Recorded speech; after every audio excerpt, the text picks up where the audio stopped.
If you want to see the wretched establishment which runs this country exposed, unapologetic, naked, its knackers out in full public view, then look no further than the whole Richard Sharp saga. Quick précis, this guy, of course, is the chair of the BBC. He's resigned, though he's staying in place until a replacement is found. Also happens to be good pals with Boris Johnson, that's our disgraced former Prime Minister, and he's also the former mentor of our current Prime Minister, Rishi Sunak, while they were both at Goldman Sachs. Now, today he's resigned, as I've said, as BBC's chair, because he breached the rules on public appointments by failing to declare his link to a secret £800,000 loan made to the disgraced Prime Minister I was just talking about, Boris Johnson. Let's just hear from Gabriel Pogrund, who deserves a huge amount of credit as the Sunday Times investigative journalist who blew this whole saga wide open. But what wasn't known was the fact they'd actually discussed it inside Downing Street, and that Sharp had intimate knowledge and was in fact involved in negotiations about underwriting a Prime Minister's day-to-day finances in office. Gabriel, you said Boris Johnson's team was effective in deterring you at the beginning when you came forward with this story. I mean, is that part of the problem? You've got Boris Johnson, who is a friend of Richard Sharp. He was a mentor to the current Prime Minister. Even the person that was going to conduct the reporting to him had to stand aside because he knew him. This is a political appointment. Does this now effectively cause a lot of problems for this role as BBC chairman in the way that it's structured at the moment? Does this all look very bad? It certainly looks bad. I think I'm obviously a humble reporter, so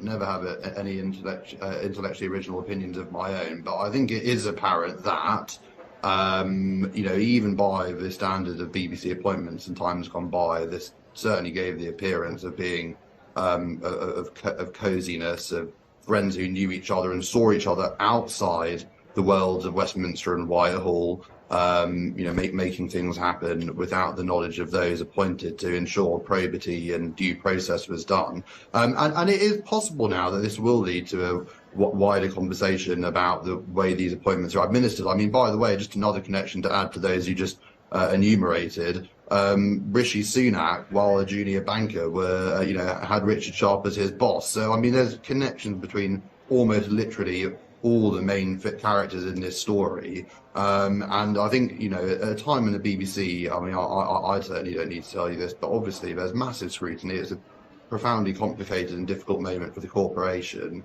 You've had the Gary Lineker controversy, which put BBC impartiality under the spotlight, and this was always going to be very difficult. Okay, again, so quick run through. We know Boris Johnson personally approved Sharp's appointment as chair of the BBC. There was supposedly an independent recruitment process, but it was all a sham because everyone in it had been told that Sharp was the only candidate the government would back. So it was widely briefed to the Tory press that it was in the bag for Sharp, intended to deter other candidates who were obviously far more suited for such a role than this guy. Now, what Gabriel Pogrund had found was that Sharp had helped an acquaintance who wanted to offer an £800,000 personal loan guarantee to our former PM because Johnson was going, of course, through a pricey divorce. Worth bearing in mind, Boris Johnson has a lot of kids. I don't think he knows how many children he's got, and it's literally not known in the public domain, but the costs do mount. So he needed the cash because even though the PM salary put him in the top 1% of earners, him and those around him had pretty expensive tastes. So you ended up with, just to be clear, a friend of the current Prime Minister helping the former Prime Minister get a loan, and then the government ensuring he got the job running the supposedly, or being chair of, the supposedly independent public broadcaster. This is how the Labour MP Tan Desi puts it. Mr. Speaker, the reputation of the BBC has been dragged through the mud by the grubby loan deal Richard Sharp made with a former Prime Minister, which allegedly was to curry favour to become BBC chairman. Does the Secretary of State therefore think that the current Prime Minister's own pally-pally relationship with Sharp is the reason why he hasn't sacked him yet? I mean, that's clearly the point, isn't it? Richard Sharp had ambitions to become chair of the BBC and allegedly, as Tan Desi puts it, curried favour by trying to help with a loan guarantee for a Prime Minister who needed cash. Obviously, if this was happening in another country, I think we all know how commentators would describe it. people will be like, oh, look how backward it is. It's not a proper democracy. What a tin pot regime. I mean, ludicrous. You know, when you get the workings of a public broadcaster, which is supposed to be independent of the government, worked out in this fashion. I mean, look, as long as the government appoint the BBC's chair, you can't call the BBC independent, which is why all this, the BBC's lefty, is a bunch of nonsense. What's really happening, just so all clear, is because our newspaper industry is dominated by overt right-wing, frothing at the mouth conservatives, Tories who support the government, and act often as the partisan campaigning arm of the Conservative Party, of CCHQ, particularly during general elections, it must be said. They regard anything that deviates from right-wing ideology as partisan and unacceptable. And what they do is, the reason they constantly go on at the BBC being a bunch of lefties is because it's one way of policing the BBC's output.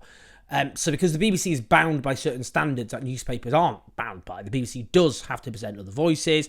It has to at least present a image of impartiality. Well, obviously the right-wing media do not like that. They have to cater for certain audiences as well, minorities, that kind of thing. So what the BBC, the right-wing media find that unacceptable, and they try and police it by constantly going, well, if you step over the line, we will monster you and call you left-wing extremists. I mean, where do you even start with this theory in terms of practice? Because, I mean, I've said this before. I mean, sorry for those who I repeat myself, but I do think these facts need to be widely circulated. You know, who did Boris Johnson appoint as his spin doctor, first as Mayor of London and then as Prime Minister? Former BBC journalist Gis O'Harry. Who did David Cameron appoint as his spin doctor? Craig Oliver, the former controller of English news output for BBC Global News. Who did George Osborne appoint as his spin doctor? Thea Rogers, the former BBC producer, who's now actually married to him. Theresa May, who did she appoint? Oh, Robbie Gibb, who started off, he's the brother of a Conservative MP.